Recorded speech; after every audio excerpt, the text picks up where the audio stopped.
What's going on, people? Welcome to Throwdown Your Questions, episode 49.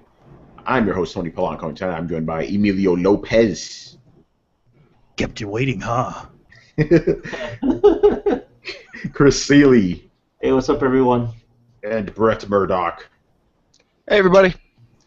You guys are back. Yay! Yay! The prodigal sons return. Yes, a couple of things here. We want to thank Jake Baldino, who joined us on Throwdown 48 last time. Really cool dude, fun guy. We just shot the shit about stuff. Very fun show. And also, I actually got to bring this down to a low note. Rest in peace to Wes Craven, man. Like, Yeah. damn. These things always happen on Sunday, I noticed. Mm-hmm. But, yeah, I mean, the Master of Horror, all that, you know. I mean, Nightmare on Elm Street was still one of my favorite movies, so, yeah, man, that fucking sucks, but I had to give the man some respect here. Yeah, apparently he died of brain cancer. That's insane. Shit. I had no idea he was sick. I didn't either. Yeah, neither did I. Yeah.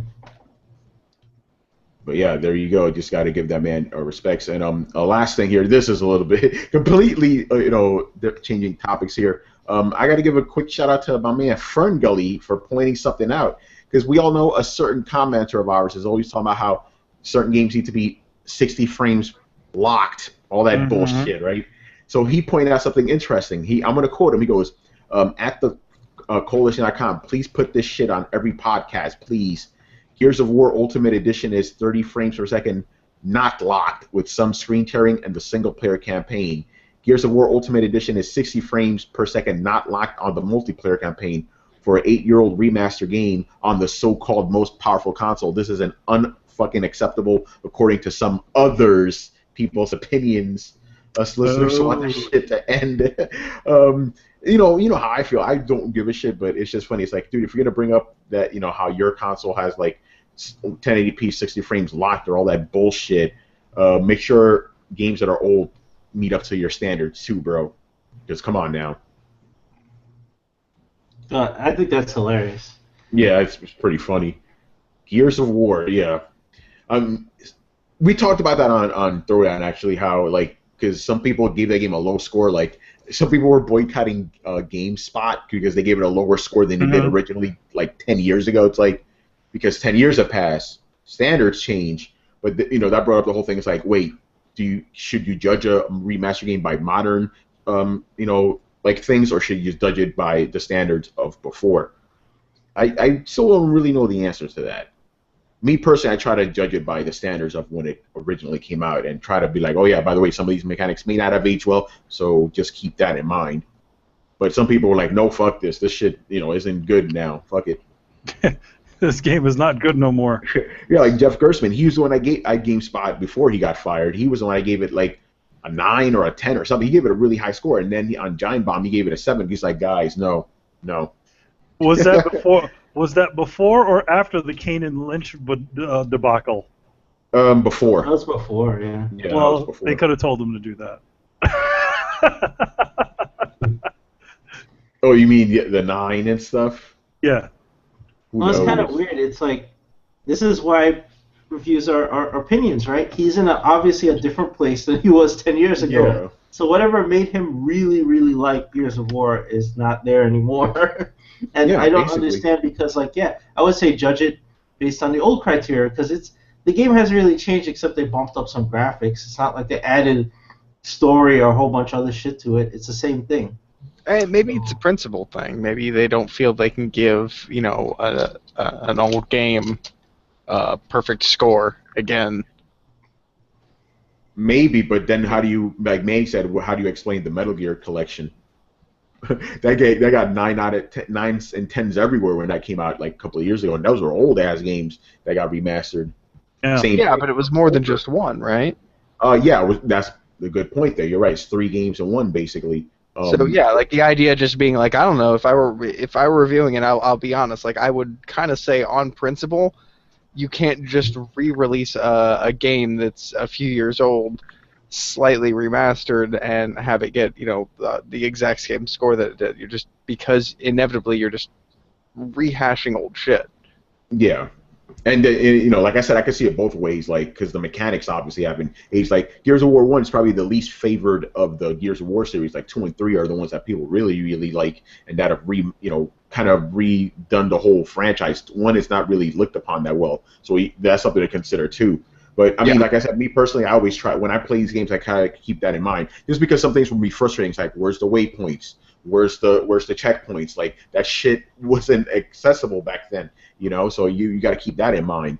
But at the same time, I'm surprised they don't add that when they remaster games, though. Like, I'm surprised they don't bring it up to current mechanics. Are you really surprised they do it the laziest way possible, yeah, dude? It's always lazy, It's just like reskin. It's just that's what they should call it. Don't even call it remaster. It's just like whatever game reskin.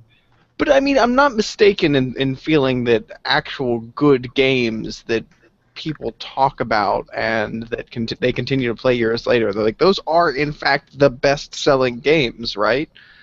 Like, why don't people at least attempt to achieve that in the business model, with the exception of a few games? Because they're lazy and they don't want to spend too much money. That's why. Yeah, I think it's just time and money. Yeah, I think they really don't want to make the initial investment to bump up the game to current standards, and it's just cash grab. Look how Capcom's doing it, right? That's because Capcom's broke, though. Like, I'm not happy about it, but at the same time, I don't fault them too terribly for it. Right, but nobody wants to spend the money anyway. Now that these new guys who are working on Gears of War, they're working on new stuff, so that Microsoft's just like, hey, just crank it out, boom, just put new textures on there, out the door. They really don't want to spend the money. I mean, Microsoft's got plenty of money. It's all about it's just return on investment. They're just like just fast, and I wish they would spend the time to do that, but they don't. And who's making Gears of War, by the way? Oh, the Coalition. Had to throw that in there. All right, so let's get on with the questions here. The first one is, final stage boss. Do you think EA Access will benefit EA in the end? If you subscribe to the service and know the games will hit the vault in a year, wouldn't most people choose to wait instead of actually buying the game? Good question. Like I said, I don't like the whole idea of EA Access because it gives other companies the whole window of like, oh, they're charging for their games, let's charge for our games. And then by the end, they'll have to pay like 50 different subscriptions for every fucking game company under the sun. So I on that principle, I don't like EA Access. But I don't know, is EA Access doing well? If it's doing well, I guess it benefits EA in that sense monetarily. But, does it benefit the gamers? I don't think it does. I don't really know enough about EA Access. Like, I don't have it. I would not subscribe to a single service from a single publisher because I think that's just a waste of money. I think though that they could change the terms at any time. Like, EA is just going to judge this on the fly, right? If they see like, hey, this is hurting our sales, then they're just going to take stuff out of the vault. They're going to be like, okay, we got new games coming out. Guess what? That doesn't hit the vault for 60 days and force people to buy it. They could change that shit at any time. They're going to gauge that on the fly. So it doesn't even matter if right now it hurts them. They're going to see it in the sales, and they're going to just adjust access until it really doesn't benefit you to have it at all, right? Yeah. They're going to make you go buy the game. That's really what they want. So. But remember, games don't get put into the vault until 6 months later. So. Oh, so yeah. So there you go. They're really forcing you to buy it. It's like, oh, you could pay into access and wait 6 months. Okay, forget it. I thought it was like a reasonable amount of time. I was giving them some credit. That's not a reasonable amount of time. It isn't. Like, the most you'll get is like maybe like for the weekend you get to play the game before it comes out that week. But then when the game comes out that week, that's it. You can't play it anymore. So again, what's the point? It's like, okay, they just got Dragon Age Inquisition on the vault. I'm like, that's nice. I beat the fucking game 2 times already. Last year. Mm-hmm. So yeah, I don't really see EA Access as a benefit. If it was like you get the game's day of, hell yeah, but no, all that waiting bullshit. All right, next question. What games do you think will be announced at Sony's next conference? That'd be the Paris Game Week, right? Or that's the next. Or is he talking about the experience? What? I don't know. Well, he just said Sony's next press conference. So there's a couple of them: TGS, the Paris Games Week, and then Sony the PlayStation Experience. Yeah. Shit, I don't know. I mean, if you're talking about the PlayStation Experience, I would expect a little more information about Last Guardian. Yeah, something. It's more like that's the one I would hope that we would see more, especially by then. By their, if you're saying their conference, Sony's conference, and I'm going to say in December. By then, yes, give us more information about Last Guardian, and that's what I'd expect. Other than that, I don't know what they're gonna have. I don't think we're going to see anything Final Fantasy VII related, but I'm pretty sure we're going to see something 15 related because now that's, I guess, been confirmed to be coming out next year. So maybe Sony will have something. I guess Uncharted something they'll show. You know? Yeah. Well, it says announced. Do you think any games are going to actually be announced? I had PlayStation Experience, right? Yeah. I mean, I don't know. I mean, what else is Sony working on? They've been very hush this God of generation. War, I don't know. Yeah, maybe they'll show God of War. Let's just say things that we might know that are coming. God of War. Yeah, God of War. There you go. I don't know. After E3, I don't think they're holding anything else back, personally. Yeah, no, I'm pretty sure they are. They have so many development studios, they have to be holding something back. I refuse to believe that all their studios are like, nope, we're not doing shit. We're just sitting on our ass. Yeah. I refuse to believe that. I'm still holding out hope that there's a siphon filter in our future. Everyone's holding out hope for that. So that maybe there you go. I called it for E3 and I was wrong, so I'll call it for the PlayStation Experience. Yes. Siphon filter. Merry Christmas, here's siphon filter. Yeah. And a ton of Japanese games, because we know those are all coming. You know, maybe Ni no Kuni 2. Who knows? But yeah, and like Sony's been very secretive, very tough question to answer. Who knows? Maybe they'll show some more Morpheus stuff. Yeah, they really didn't probably. show any at E3. Yeah, they'll probably show more Morpheus stuff at one of these conventions. I don't know. What's up? I called Fallout, Final Fantasy, and Shenmue last time. I think I'm pretty well tapped out for predictions for a second. Yes, they hit them all, man. All right, and the last question here from Final Stage Boss. Do you think the Uncharted Collection will outsell the Halo Master Chief Collection? Oh, it's possible. I mean, there's a bigger install base, right? And how much did the Master Chief Collection sell? Like 2 million or something? I don't even know, but maybe between 2 and 3 million. Yeah, but Uncharted has the potential. Remember, a lot of PlayStation guys never played Uncharted at all. So no, Uncharted also hasn't watered down its brand as much as Halo has, and I don't mean that Halo's just watered down its brand and fuck Halo. I just mean that let's be honest, like they've exploited it a little bit more. Like there's not any less damning words I can use, but Halo's been on everything, you know, from multiple remakes to movies to Mountain Dew cans. Like Uncharted does not have that kind of exposure, and while that may immediately sound like, oh, you know, it's less present in people's mind, like I think everybody's already bought their Halo stuff, and there are people that will buy more, but I personally think that Uncharted is more of an untapped resource at this point. So on that front alone, I might say, yeah, I think it could. Yeah, I like that one. I'm going to go with that. My thing is I'm going to go with the install base. There's just way more PlayStations out there.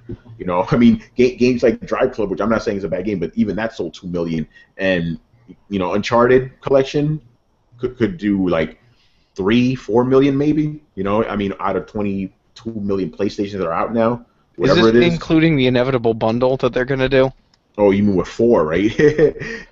Let's just say the collection by itself for now, not including any bundles. But yeah, I think it could. I'm not saying it will. I'm saying it definitely could. Bundaroo. Bundaroo. Bundaroo. All right, moving on. Bob Beluga. That's a new name. Yeah, well, I mean, no, he's like new-ish. He asked us something on YouTube a while ago, and then he asked us something again last week, and now he's asking us something again. So very cool. So just talked about this before, but we'll answer real quick. 4 words: Metal Gear Solid 5 or Mad Max. Here's my answer. Whoa! Where's my soundbite? Yeah, right. For you guys that are listening, I'm holding up a box of Metal Gear that I bought legitimately. By the way, this isn't illegal. I didn't buy it off the back of a truck.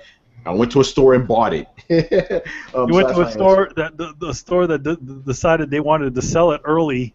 Yeah, man. Hey, they had reservations and everything. That's legit as far as I'm concerned. Manny, your answer is actually very interesting. I'm buying both Mad Max and Metal Gear. What?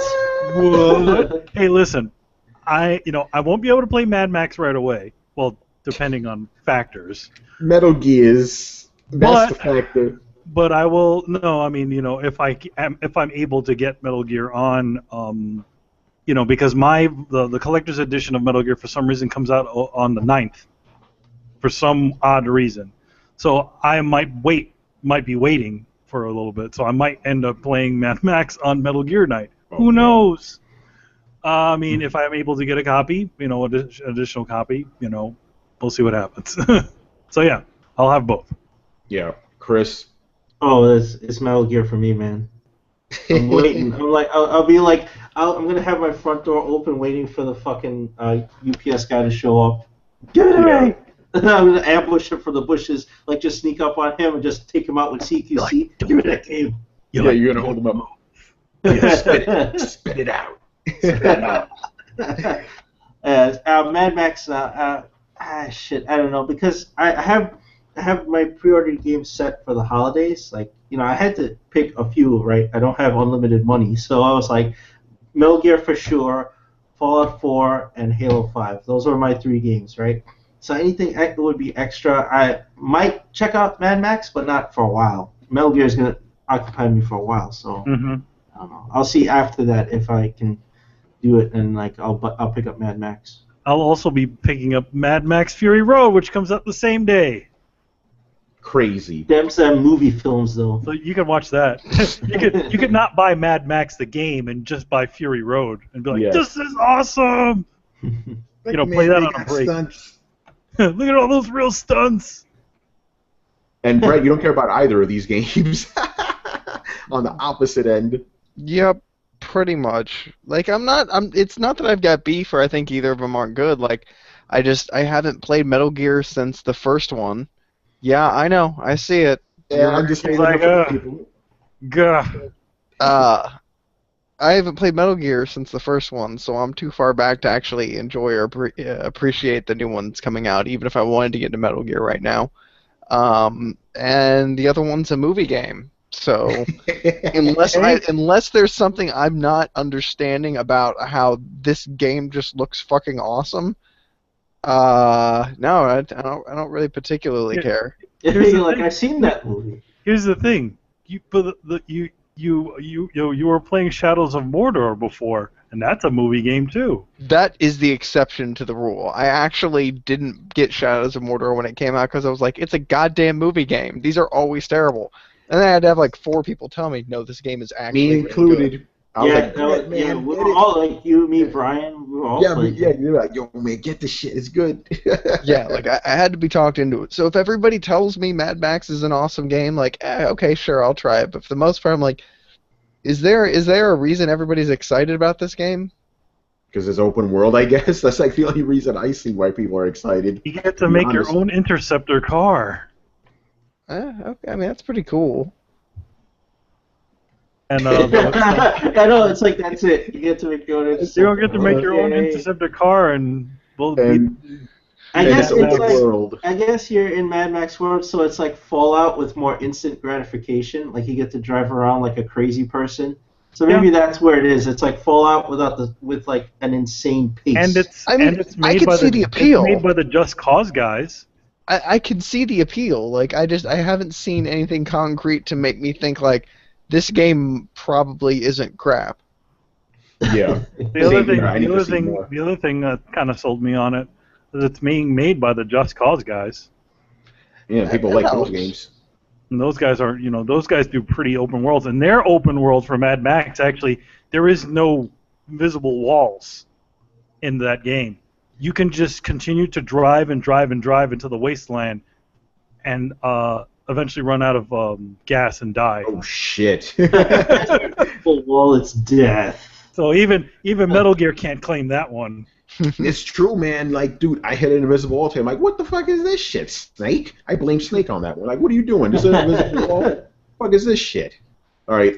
Next question. Who has the more iconic characters, Xbox or PlayStation? I have my answer. Nintendo. he actually said like don't count Nintendo because obviously we know they have more. Okay, how was Xbox All Stars? That was a good game, right? Oh wait, it doesn't exist. So the the company that had a video game with all their main characters in it gets the win. Sorry, and Xbox. Raiden, by the way. Yeah. By the way, I found that somebody did a mock-up of like the character select of Xbox All Stars, and it was literally just Master Chief and Phoenix. That was it. That was the only guys they had. Marcus, See, the thing is, that, you know what? They're not thinking hard enough. They got to go back in time to those old games. They got to go. There's some C-listers. There's like Cameo and Blinks. Yeah, they got to I was about to say, Blinks oh in my there. God, Blinks the cat. It's supposed to be called about that guy. But it's supposed to be called All Stars, not No Stars. Hey, listen. Hey, in All Stars, there was a couple of characters that people did not care for, like that crazy PlayStation head thing. You remember that from the old ads? That weird spiky polygon head. I got that stuck in my head. Oh, Blinks the cat. Here we go. People. Yay! They should. I mean, Microsoft should do another Blinks the Cat game. Fuck it. And nobody would buy it. Well, that's a challenge for the Xbox faithful. You know, give us like 8 characters besides Master Chief that were featured in the Microsoft universe. Like It will put the just like the Sega game, the Sega All Stars game they did years ago. Like Oh, you mean they'll not Fighting Vipers? I know what you're talking about. Yeah. you know, Sonic. I don't know. It was Sega All Stars, and it had like the Daytona car.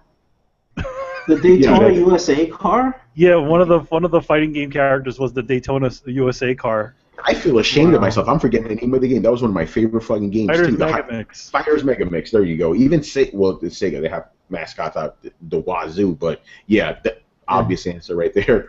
And the you one can't that actually. count some of the rare guys. I'm sorry because I know the Xbox says, "What about Joanna Dark?" She was actually a Nintendo character. Just because she's in Rare Replay and Microsoft owns Rare, that Perfect Dark was originally on N64, so she doesn't actually count.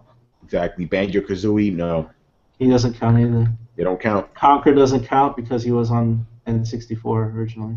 Yeah, I guess if they do an Xbox All-Stars, they'll have to, like, lease characters and shit, you know? No, they wouldn't lease any characters. Those characters belong to Microsoft. Well, now they belong to Microsoft, but I don't count them because they weren't originally created for the Xbox, right? They would probably over. throw them in there though if they were. They would, yeah. Well, I mean, like we said, they really have a void, you know, with Blinks the Cat and Cameo that you have to put in some people. It's like just pad it, you know, put in the rare guys. So you put in Conker and Joanna Dark and you know whoever else. Yeah, bring the character roster. Bring the character roster to 6.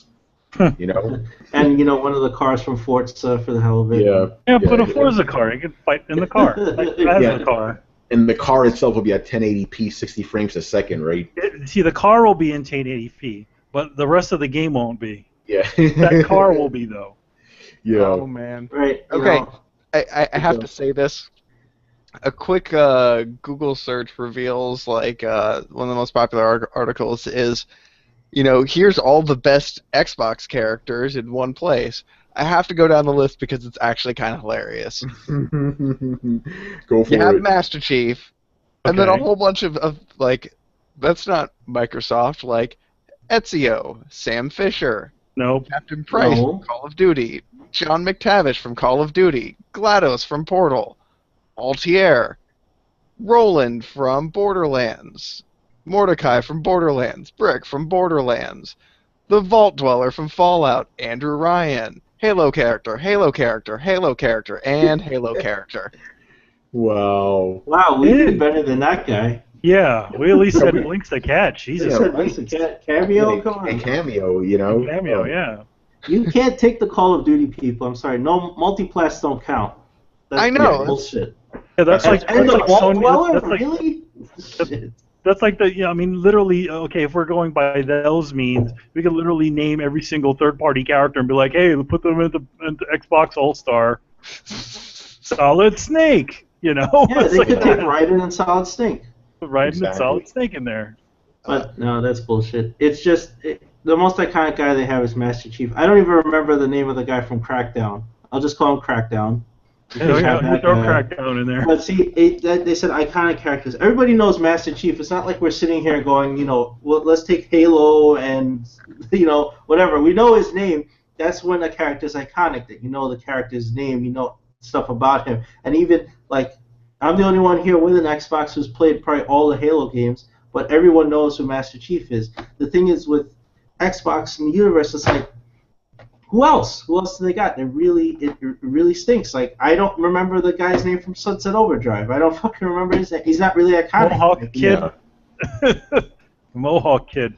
Yeah, I forgot his fucking name. Shit. Yeah, no one remembers. They're not iconic. You could throw him in there. And like I said, Crackdown. I played Crackdown. I don't remember the main guy's name. Crackdown guy. And besides, and then all I remember is like, okay, Marcus Phoenix, yes, because I played all the Gears of War games. He's iconic. Marcus Phoenix, and then everybody's favorite, the A-Train. No, that's Coltrane. Yeah, Coltrane. There we go. The A-Train. I call him the A-Train. And you go to Manhattan. And Dom, like you got those are all from the same game. Yeah. And Lady Marcus Phoenix. What's her name? Shit, Anya. Yeah. Yeah, there we go. Yeah. No, I don't know the new one, but Anya was in Gears of War 3. Yeah, Gears of War 3. Oh, and Cortana, I guess she would count. Yeah, Cortana, you could get her to fight. Yeah. All right. Yeah, let's move on. My last question regards Media Molecule. We all know that this studio has proved they are one of the most creative in the business with titles like Little Big Planet and Tearaway, and the recently announced Dreams, which is essentially a huge creation tool for the PS4 that will focus primarily on user-based content as well as content by Media Molecule. Are you guys looking forward to this title? Also, seeing as how Dreams is shaping up to be the ultimate PlayStation tool, quote-unquote, what do you guys think Media Molecule will create after Dreams? Will they attempt to top Dreams with an even more expansive set of creation tools? Will they create something similar to Tearaway, or will they go somewhere completely new? I don't know the answer to a lot of these. I don't know what Media Molecule is going to be doing. I mean, we'll see what happens with Dreams. I think I kind of, even though I like Little Big Planet, I think that whole share, play, create thing, that I had my fill with that one game. I don't really need another one of those type of games, so I'm good on that end. We'll see what happens with Dreams. Looks interesting, but I'm not sold just yet. Don't listen to Grandpa. The Dreams kind of. What happened? To me, Dreams just sounds like this might seem a little insulting, but to me, Dreams kind of sounds like a Peter Molyneux idea. It's Dreams. This is my new game. It is Dreams. In it, you can make the dreams and play the dreams. Right? Yeah, it does. I was kind of thinking that too, but. I mean, to even guess what they're going to do after that, I don't know. Like, I would hope if they're going for this big, expansive creation thing, maybe they're going to do something that's focused on with Project Morpheus, because that I think would be the next step for them with immersion. Yeah, I agree. I agree. Using that.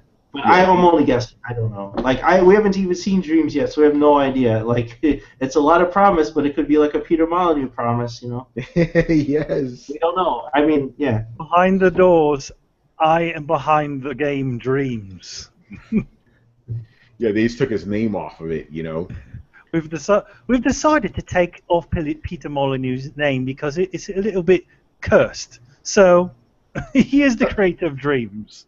That's a good impersonation of the Media Molecule guy. Yeah, you should put Peter Molyneux's name on anything. Well, I'm just doing the same accent as Peter Molyneux, just higher.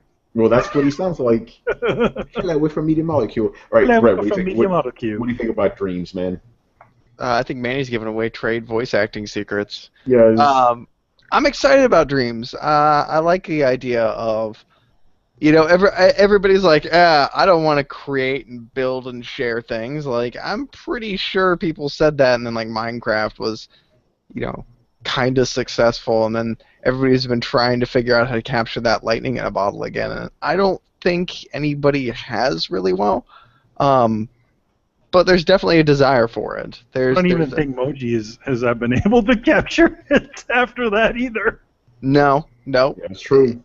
Well, I think nobody's really sure exactly what people want, but there's something there that people want. And, I can kind of understand that. Like, I love playing building games. Any game that I can build something in, oh, man, that's awesome.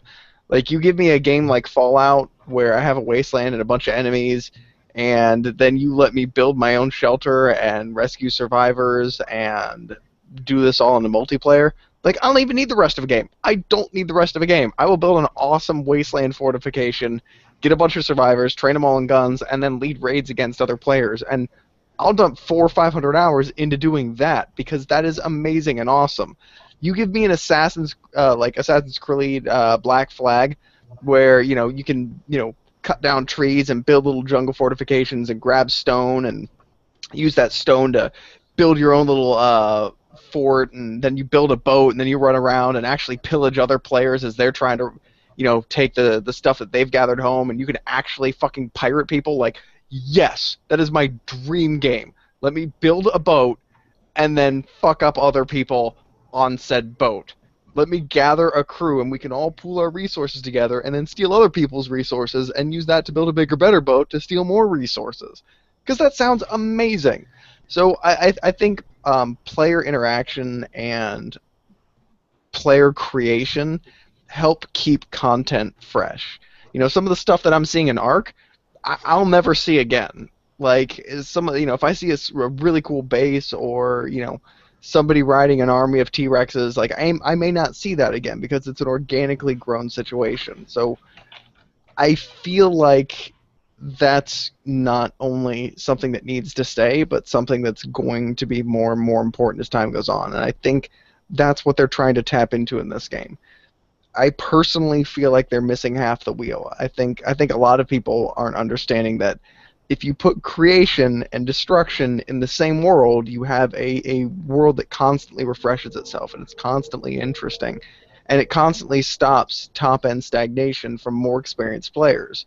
If somebody could come in a multiplayer game and shore your top-end levels down and take you down from level 30 to level 18 by just whooping your ass all over the place, like, there would be a little bit more thought, there would be a little bit more metagame, and there would be a little bit more replayability because, it's games like Warcraft or Destiny's like the fucking worst. Like, you get to the top end and you're like, now I'm fucking bored.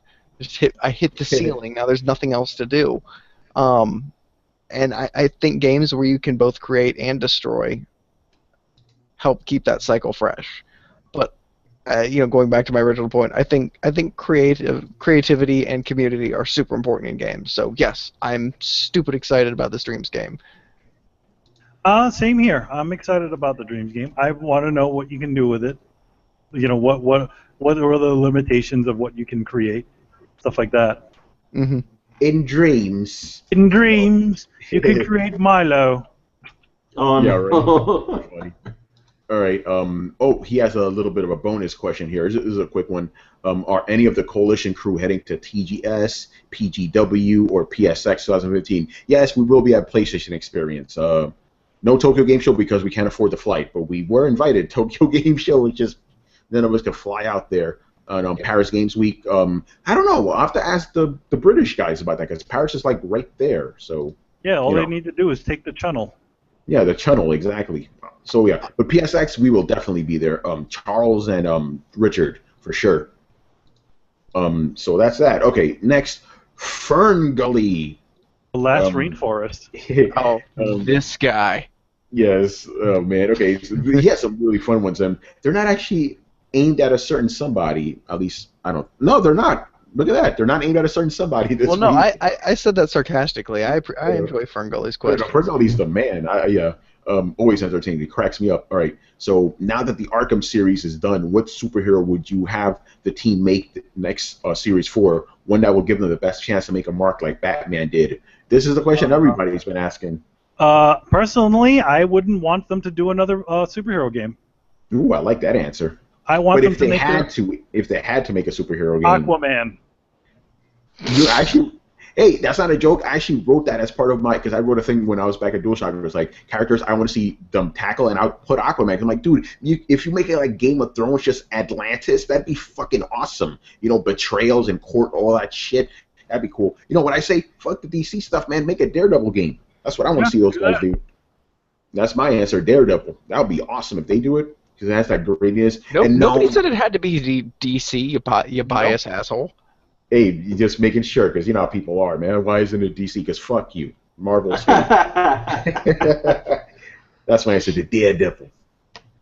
Well, I have a feeling though with those guys, their next game is not going to be a new superhero game. I think it's going to be their own thing. At least I Yeah, hope it is.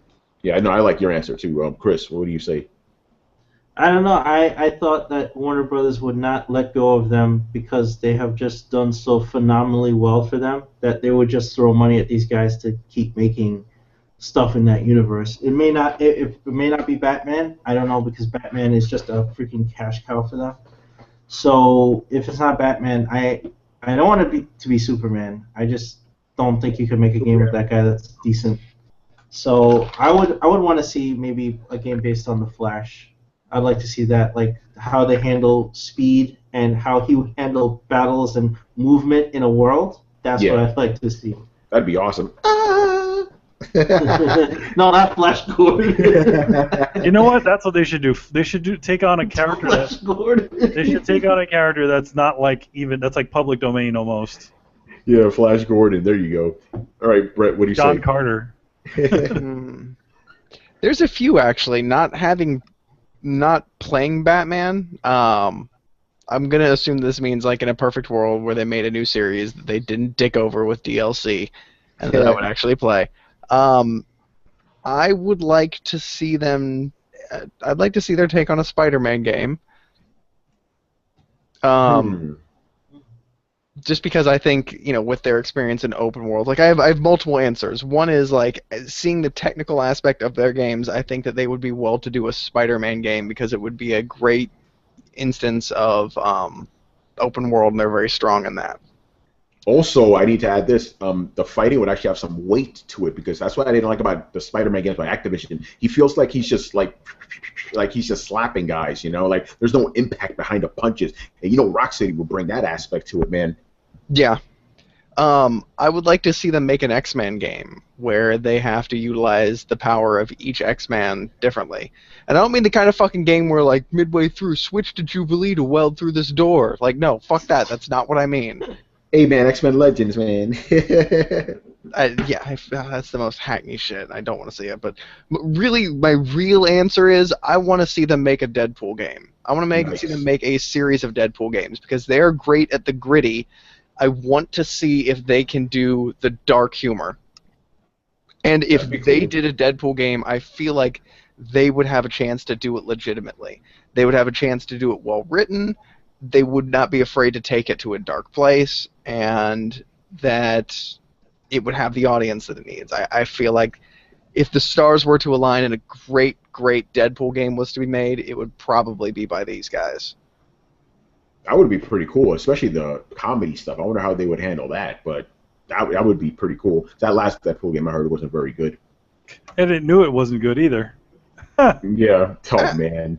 From the Deadpool fans that I've talked to, a lot of people find it actually pretty great. Oh, but really? Obviously, that's biased.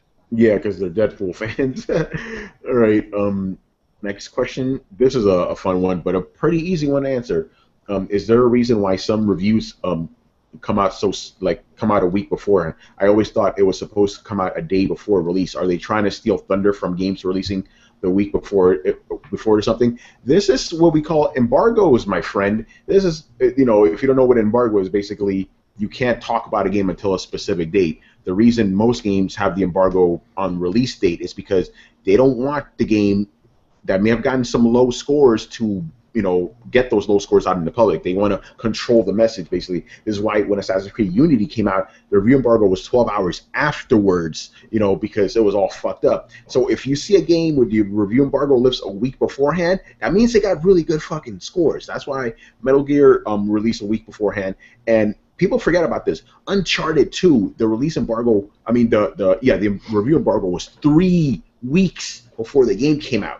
Because they knew they had a good game. They had a good game. So, yeah, basically use that as a barometer for gauging how well a good a game is. If it comes out on release date, may not be that good. You may still like it, but it's not going to be a 9 or a 10. Those games, 9s out of or 10s, they're coming out a fucking week beforehand, or maybe more than that. So that's the simple answer for that one. All right, moving on here. This is a fun one. if Master Chief and this is for a tag team basically, if Master Chief and Goku got in a fight with Samus and Kratos, who would emerge victorious? Goku. That's it. Yeah. Goku. That's all I could think of. The guy could destroy the whole planet with all of them on it. Like, Yeah. you can't kill him. This is like asking Sorry, hey, guys. yeah, like this is like it's like asking who would win in a fight, the Justice League or the Avengers? Superman. You know, if we're just going all out, yeah. So Goku, no one can stop Goku. I can't think of anybody. Maybe that Beerus guy, whatever the fuck his name is, but No, I mean, when you're at power levels, like, you're talking like they could destroy planets just with their punches. Like, they're wrecking the Earth just by punching each other, you know? Like, yeah. Kratos is not touching that. Like, you know, neither any of them. He could beat all of them up, like, at one shot, so... Yeah, it's like, what's By Master himself. Goku would be like, hey, Master Chief, just sit this one out. I got He this. would man. just teleport him back to the Halo and then just beat the other two up by himself. Yeah, it's like when your power level has more zeros in it than grains of sand on the Earth, no one's fucking with you. All right, moving on. Oh, one flyness, Mr. Well, Mr. Brian. Brian has some loaded questions this week, boy. Get ready He's for locked this and one. loaded. He's locked and loaded. All right, so the first one is after watching Hip Hop Gamer's quote-unquote review of Until Dawn, why didn't he and subsequently most reviewers point out the performance issues? Because they probably didn't notice any. You ever thought about that? Because I've seen this many times where people are like, that game's full of bugs. I'm like, I didn't notice any bugs. What the fuck are you talking about? It's because they were having too much fun to notice any of the bugs. Yeah, and what's a performance issue? Because it's not at 60 frames a second. That's not a Well, performance no, that game issue. stuttered. I've seen gameplay of that game. That game does stutter. Ooh, okay, but yeah, no one. I guess it didn't detract from the fun of it or something. Listen, I think that's what it is. The game is a fun game, and often people will overlook certain things like that. That's what it is. Yeah. Like So- it'll be like it's like how most people are forgiving with Grand Theft Auto games. Yeah, they have bugs too and stuff, but You know, there are it's bugs up to high hell. Skyrim. Skyrim, bugs and up to Fallout. high hell. Same thing with Grand Theft Auto, bugs up to high hell. Bad frame rates, slowdown, falling to the earth, and nobody says anything about these things. And Bethesda games too, Fallout, Skyrim. Yeah, so Deals. it If you're just enjoying the game, you're gonna bypass that stuff. exactly. You're just gonna say, all right, it's okay. Yeah, Reggie, don't worry, we'll get your question soon. Mhm. Okay, next by Mr. Brian, Mr. Bijoma. unless anybody else wants to jump in on that one. No. Nah. All right. Brian, when will the Sony Defense Force learn the difference between good graphics and good character models? What does that have to do with Sony? I don't even understand that. Like, don't you mean gamers in general? When will they understand? But the thing is, okay, generally speaking, there's always exceptions. Obviously, I'll name a few. If you have good character models, you have good graphics. Now, sometimes that's not the case. Like Final Fantasy Type 0, like the main character models were on point. The rest of the game, you know. But for the most part, good graphic. You know, if you have a good character model, the game's probably good looking too, for the most part. So I don't know why you're making a distinct difference there, unless I'm missing something, or maybe because I'm part of the Defense Force. I don't know. Yeah, unless I'm part of the Defense Force too, even though I'm totally not. But I don't know. The question is a weird one. It's like good graphics and good character models kind of go hand in hand, dude.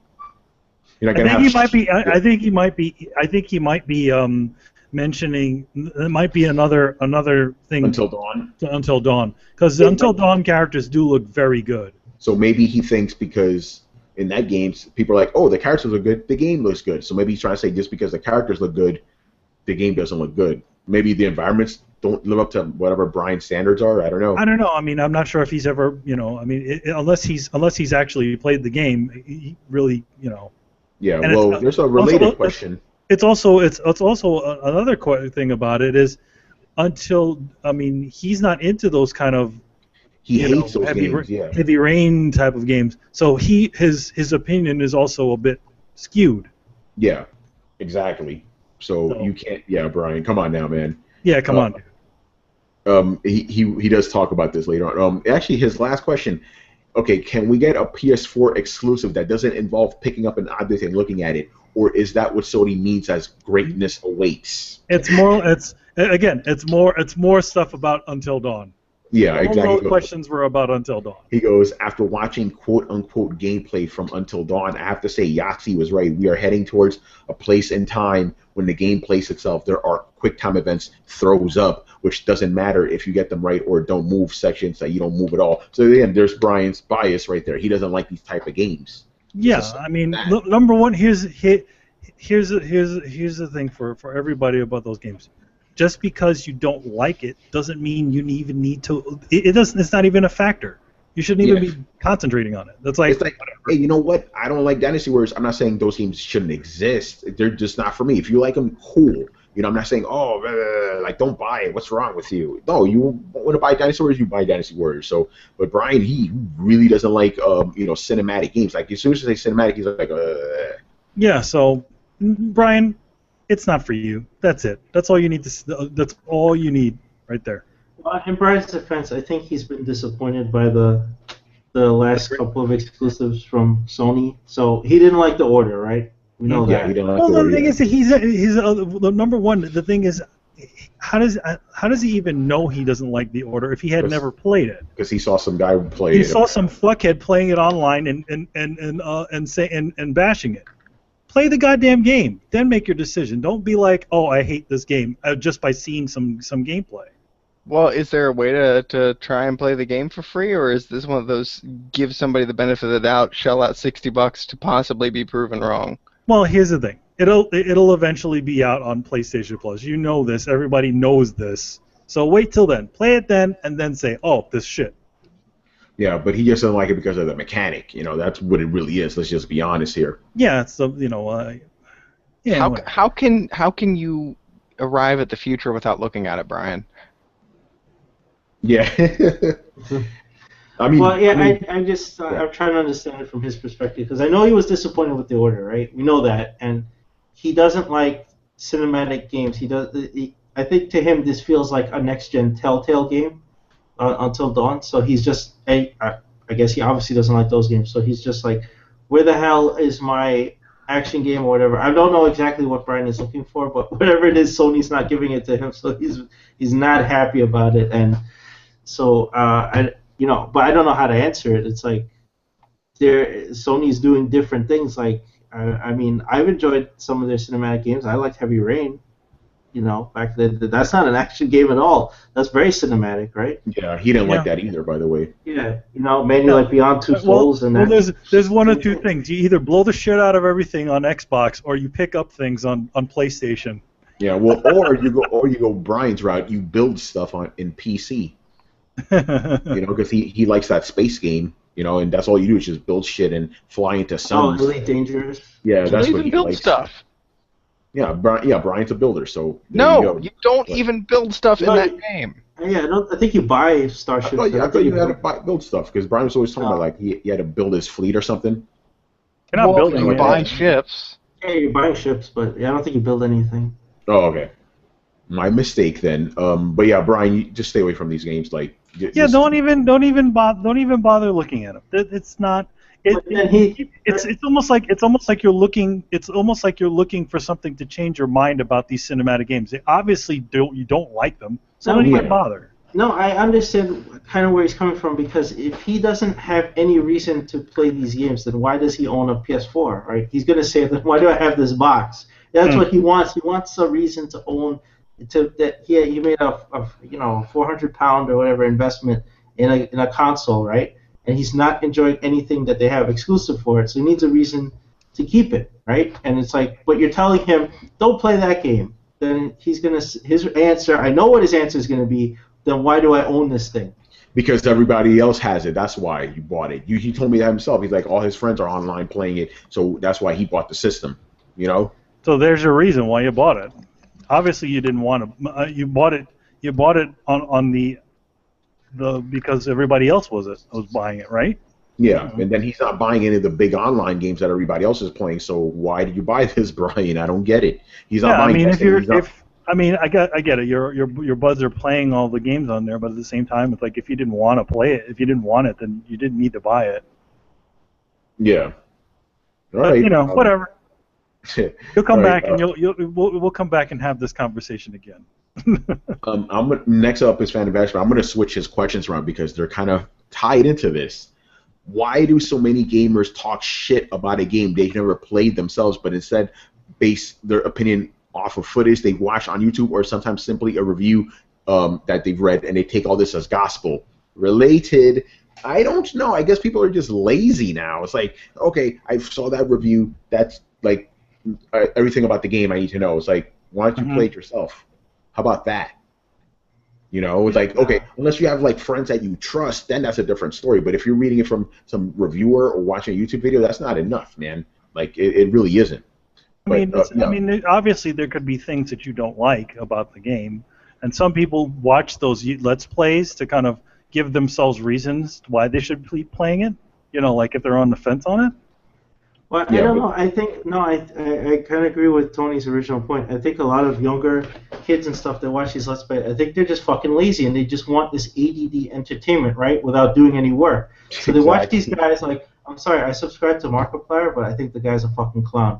Like, he just babbles on, right, while he's playing shit, and he says the most random shit, or he'll read the captions on the screen or whatever. And I try to enjoy his videos, but it's like listening to like a stream of diarrhea of consciousness coming out while you're watching a fucking Let's Play. But they love him. They, like, kids and everyone loves this guy. And I know it's like they watch it, and I guess that's all they need. He plays the game, and they're getting entertained from it, so they don't bother playing it themselves, which I think kind of sucks, right?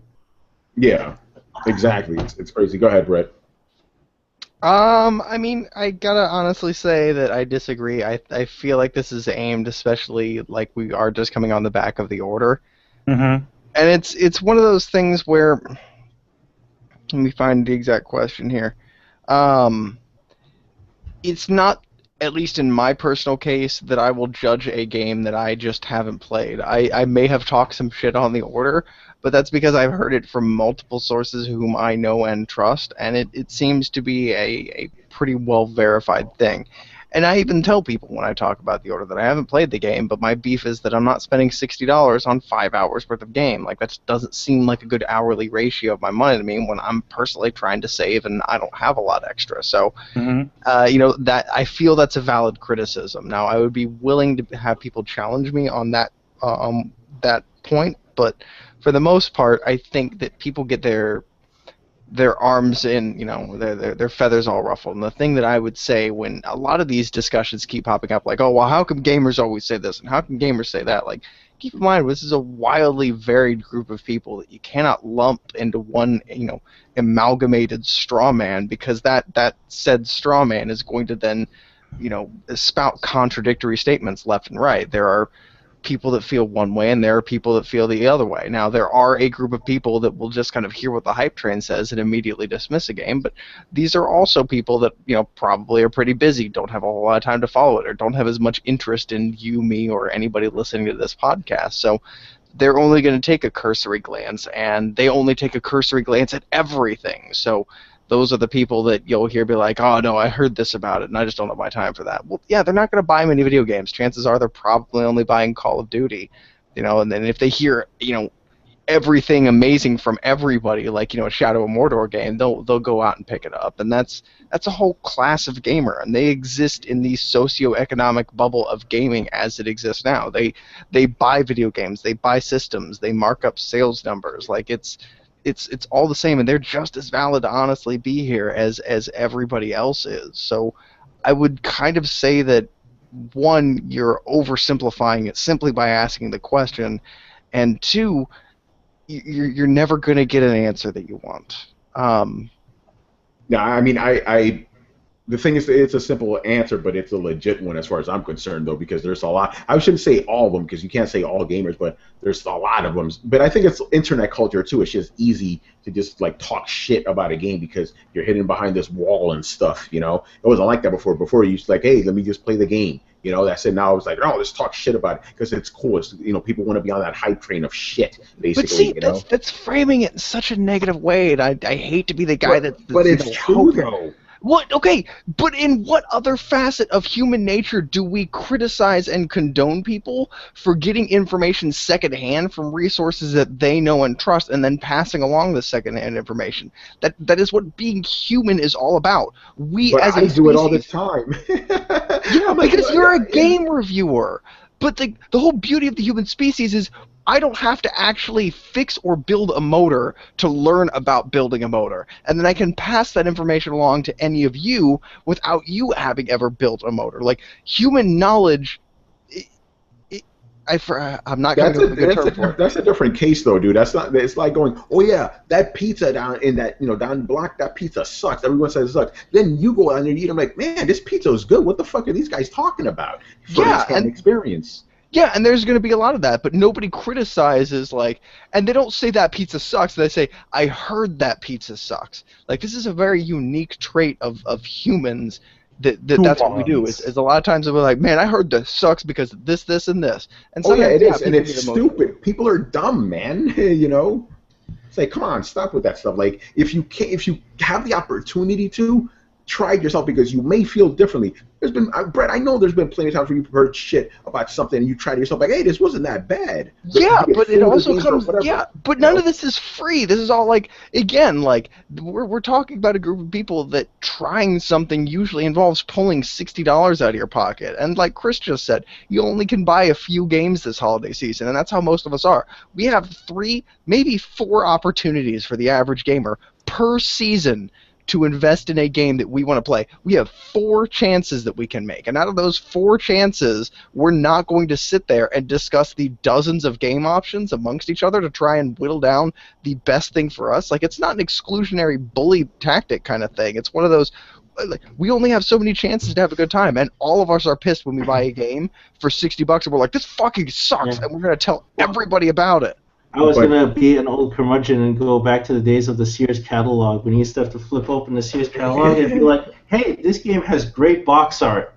The 2600 Jungle Hunt, that looks awesome. I'm going to get that game. And you realize it sucks. Like, you never knew back then. Like, now with the internet, like, you have all this information sent to you. And I do admit, Let's Plays do... anything with a ton of information is a double-edged sword. Like, if you look at a game and you're like, well, that looks pretty good. I like what he's saying about this. I'm going to buy this. Or you can, some people always exploit the system. They're just like, well, I guess I don't need to play that. I'm sure there's people out there like that. But I don't think that's a majority. I think that's a very small minority of people who will just sit there and go, well, I'm entertained and that's cool. I'm not going to play this now. And I'll just talk about it like I did. I'm sure that there's people like that for anything. But I kind of agree with Brett on that it's very important now that we have all this information that people take it in, and there's and you were saying this too earlier, Tony, when you were talking about game reviewers not getting invited to events, that more YouTubers are getting invited to events, right, and getting perks, right, because they're more trustworthy. People trust them more, and that's important. They're getting more of that, the facts out because they're straight playing the game. Yeah, they could interject opinion, but you could look at it and go, that looks good to me, right? What you say, like if they're driving around Arkham Asylum, let's say Manny was doing Arkham Asylum Let's Play, and he's like, this Batmobile controls like ass. Well, it's in front of you, you could see it, and you could kind of be like, well, I still want to drive the Batmobile, and kind of like what he's showing me, so I'm gonna buy it, Yeah, but the other thing, you know what it is? I think it's the whole, like, let's jump on a game and talk shit about it aspect that kind of bothers me. It's like, okay, like, if you don't like the order, you don't like it, why do you have to constantly harp on it like that? Like, a game like Assassin's Creed Unity,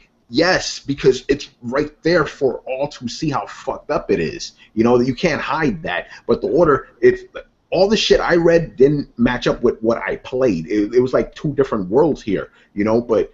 In that case, I'm like, guys, you're just jumping on the bandwagon now, talking shit. How long did it take you to beat it? It took me like maybe 12 hours to beat it or so. Okay, and did you do everything? No, because it was my first playthrough. I played the game altogether like 3 times to get the platinum.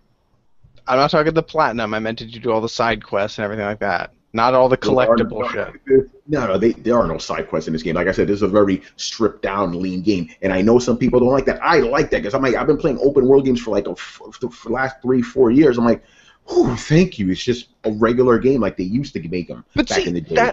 that is how a gentleman argues. Like that is a very valid point in saying that I understand your concept of it being a parsed down game and how that's not economical for you. That's not an issue for me. So being able to see past that, I see a lot of good in this game. Like that is how a review should be.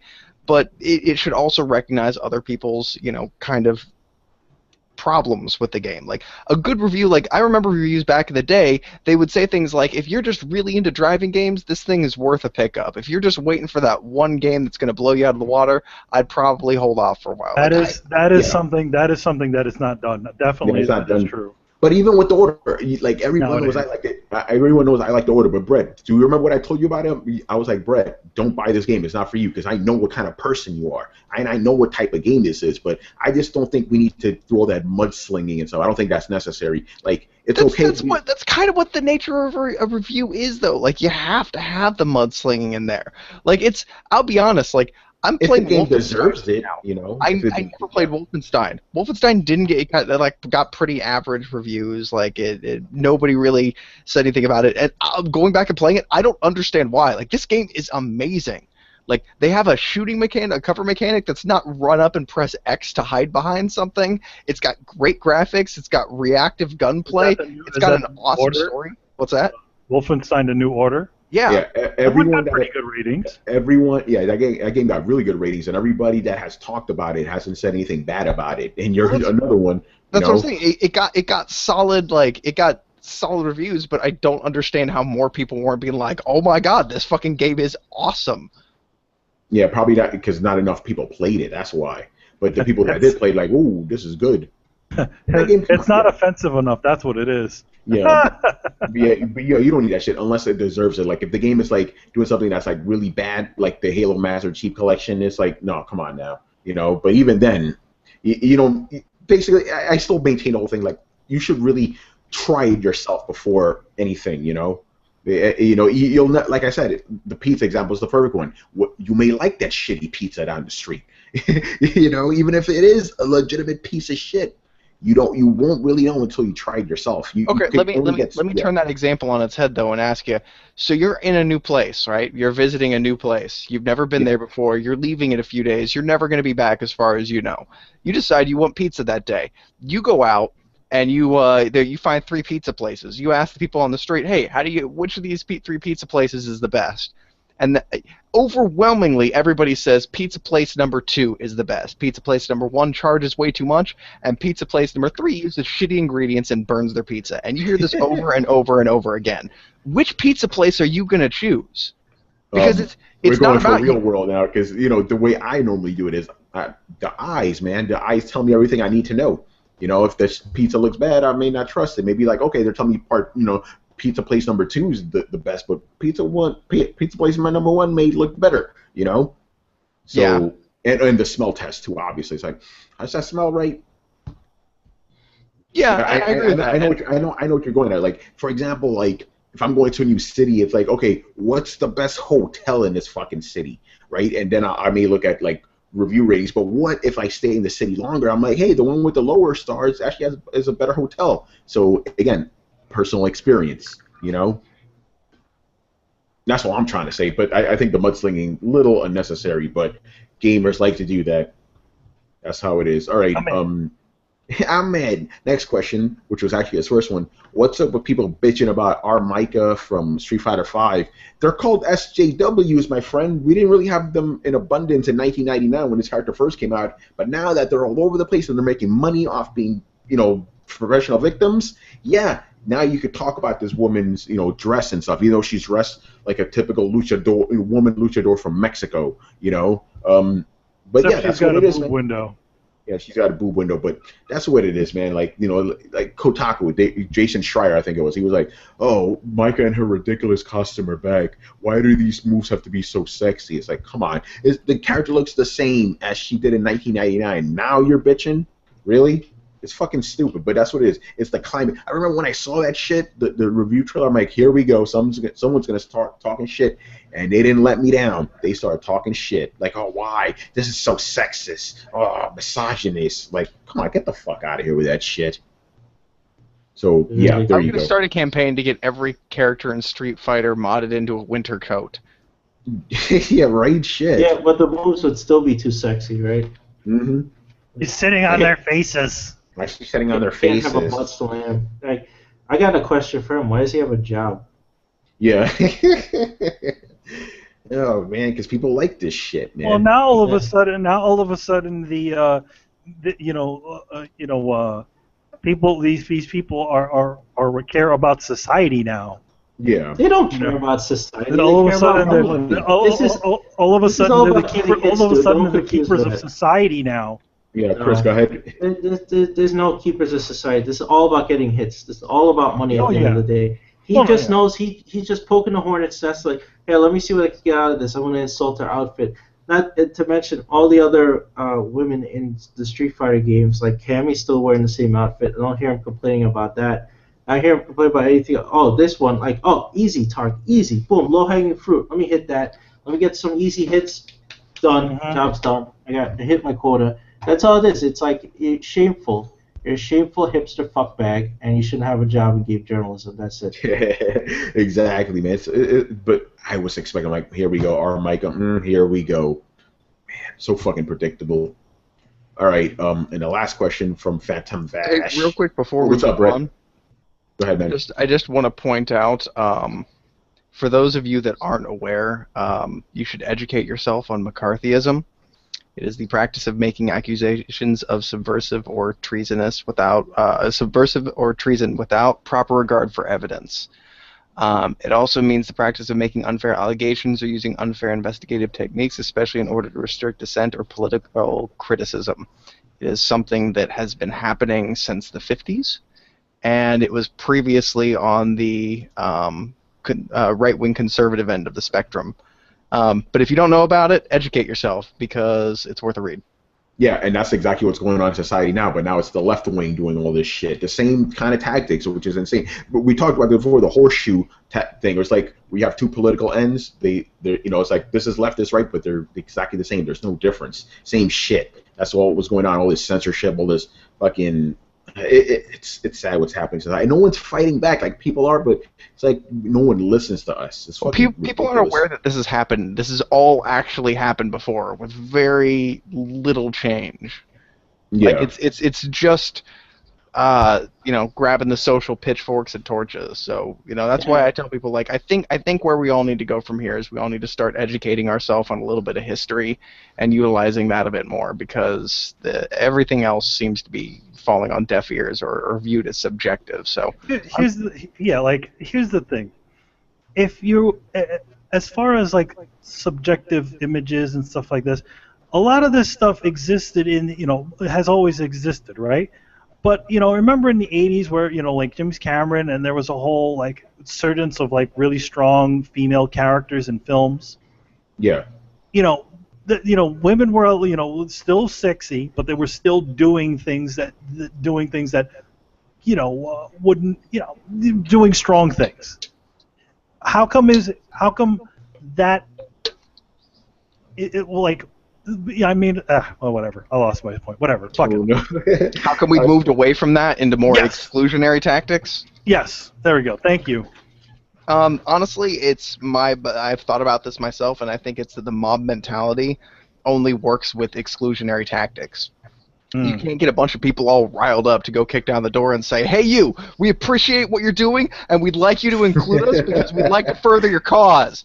Instead, it's really easy to get a bunch of people riled up over something that they view as morally subjectively wrong.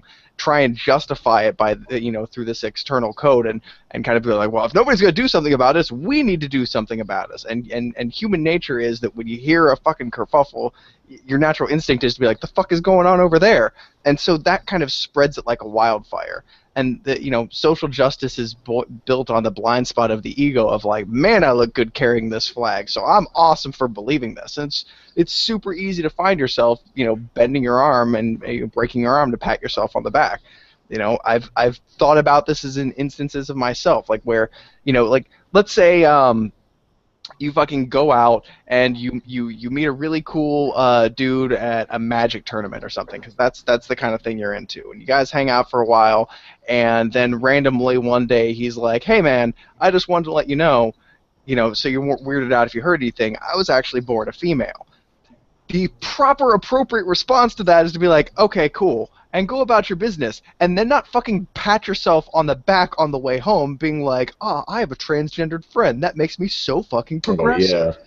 And then, fucking at the earliest convenience, just drop a scenario where like, nuh-uh, because I have a transgender friend who I play Magic with, and so therefore that makes me some kind of moral authority. Like, people find a way to like just let this inflate their ego. Like, the proper response is to just let people go on fucking being people, and don't think that you have some kind of moral superiority just because you do something that is good. Especially if you do something that is good for the moral superiority that comes after it. Don't befriend a gay person because it makes you better. Yeah. I also see this as well as with a lot of the, nowadays there's a lot more attention that's being put toward, female or a black artist, and everybody's kind of seems like they're patting themselves on the back about, oh, hey, we're going to start include, we're going to specifically look for more people of color and more, female creators for comics. Marvel. I'm sorry. Oh, God. Number one, don't even say that shit. Number one, you should have been doing that shit no matter what. But now you have to say this to people that you're specifically doing it. That's idiotic. Yeah, it's kind of silly. It's like really. Come on. It's like, oh, come on. We're gonna clap for you just because you're doing something you should have already been doing. Yeah, and by the way, we're saying this as minorities, and Brett, you count too because you're Irish, all right? My dirty potato people have been through enough. Yes. I've gotten offended, like, on main. Like, I saw a really cool, like, I want to say Boom Studios recently, and I could say this, and if I'm wrong, please excuse me, but one of the bigger studios recently put out a call for artist-submitted stories, and they were specifically looking for minority, gay, lesbian, transgender, feminist kind of story writers. Not even stories, but writers. And anybody else was kind of excluded. And it kind of got me really upset about, what about these people that spend so much time sitting at home working their fucking ass off? What about the Mannies of the world who just honestly might just be like, hey, I would really like to write my own story because they didn't grow up with a quote-unquote troubled fucking childhood? They don't get an opportunity. I'm pretty sure I could ask Manny, like, I imagine you had some fucking hurdles coming up in your childhood. I imagine just because you weren't born the opposite gender doesn't mean life was all fucking peaches and roses for you. I imagine you had to work hard to get where you got. And that if you're good enough to write a story that's good enough to be published, that you deserve all the doors that opens for you and all the claim that comes with it. Yeah, they shouldn't. I mean, I'm not saying that they should. I agree. I'm not saying they shouldn't be doing these sorts of things, but they shouldn't be specifically looking for it. They shouldn't say, "Hey, we're looking for this." No, because nobody seems to see the fact that they're literally trying to exploit something that's out there. No, don't do that. What you do is you just do it. Go out there, say, "We want stories." Doesn't matter who the fuck you are. We want stories. We want artists. We don't need to start separating and making little boxes for people. It's like, well, that's the black artist. We need more black artists. Or we need more Hispanic artists. Come on, guys, seriously. You can do better. By the way, exactly. I need to say this. This is unrelated, but it's kind of related. The other day when I went to Manhattan for something, I saw like a white person, on the street, homeless, with a sign like, "I need help. Please give me money." And I'm like, that person's not feeling pretty privileged now, is it? This whole conversation made me think of that. It's like, just because you're like quote unquote the privileged group doesn't mean your personal life was fucking privileged. So that whole shit of like, okay, we're gonna exclude you because you're white, we're in favor of these other people. That's fucking stupid. It's like you should hire on. There's something called meritocracy, people. I don't know if you've ever heard that term, but it's on merit. That's who you should hire, not because of like checkbox, skin color, transgender, all this other shit, But now, real quick, yeah. On this rant, I want to add that in the lens of a meritocracy, we do need to still worry about giving people equal opportunities. You know, it's kids from the inner city don't necessarily get a chance to go to art school as much as kids from white privileged neighborhoods. Yeah. Like, that's Yeah, still definitely. something that we ought to address, give everybody an equal opportunity, and then see who rises to the top based on their merits. So that doesn't mean there should be no justice or equality in the world. Would you say that, No, you know, there has to be. yeah, it's not a dog-eat-dog kind of thing. You know, it's just people should be based on or judged on their abilities given an even playing field. Agreed. That's what I'm trying to go. I could go off on a whole rant about this rant. There's a bunch of other things I want to say, but yeah, basically. Okay, so what's last question here? With so many movies are being remade these days, I was wondering what are some films that you personally feel should be untouchable and you should never ever want to see be remade. Please do not remake Back to the Future. Leave that shit alone. Thank you. I was gonna say that. God damn you, Tony. Leave that shit alone. They already got Ghostbusters. Leave that shit alone. There's a bunch of movies that got remade that shouldn't. We didn't need RoboCop. We didn't need Clash of the Titans. Leave that shit alone, please. Hey, we did need the new Terminator. That was pretty good. I could have, dude. As far as I'm concerned, the last Terminator movie was Terminator 2. I mean, it was good. It was good. Don't get me wrong, but it was Terminator 2.5. Yeah. Okay. Like that's great. Okay. Like I agree with them bringing that back, and I like the new Jurassic Park, but that's not a remake either. That's not a remake. That's a sequel. Same thing with Terminator. That's a sequel. I'm talking about that's my number one. Please, and I know they're gonna do it anyway. Don't touch Back to the Future. Leave that shit alone. That movie is like actually heralded as like the perfect fucking script. You know, like that may be the reason they don't, because it's one of those things that a lot of people who aren't like script writers or don't like to look behind the scenes aren't aware that movie is regarded as the perfect script.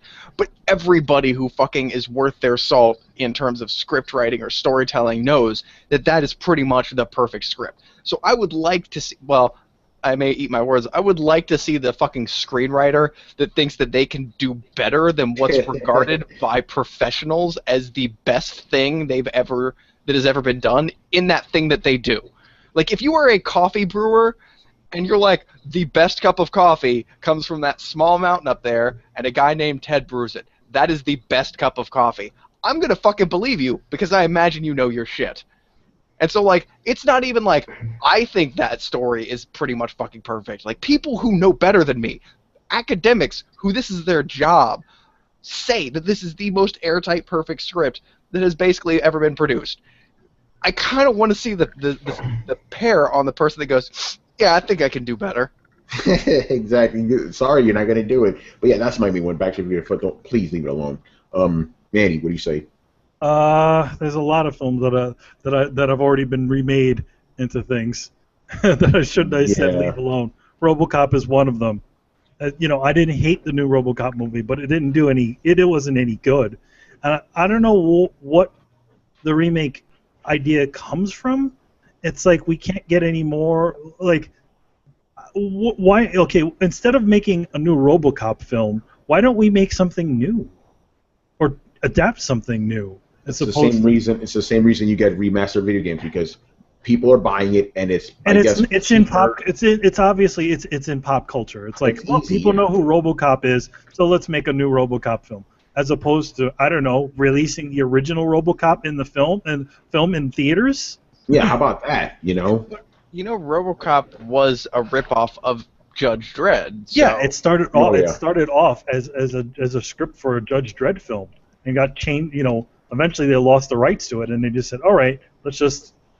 The only thing they took was the fact that he was the fact that, you know, the way the helmet kind of cuts the face off. No, it's funny. Speaking of Dredd, that remake was way better than the original one with Stallone. Oh yeah. Oh yeah. You want to talk about films that should get remade? That was a great one. Hey, here we go. I have a great idea. Take bad films and remake them.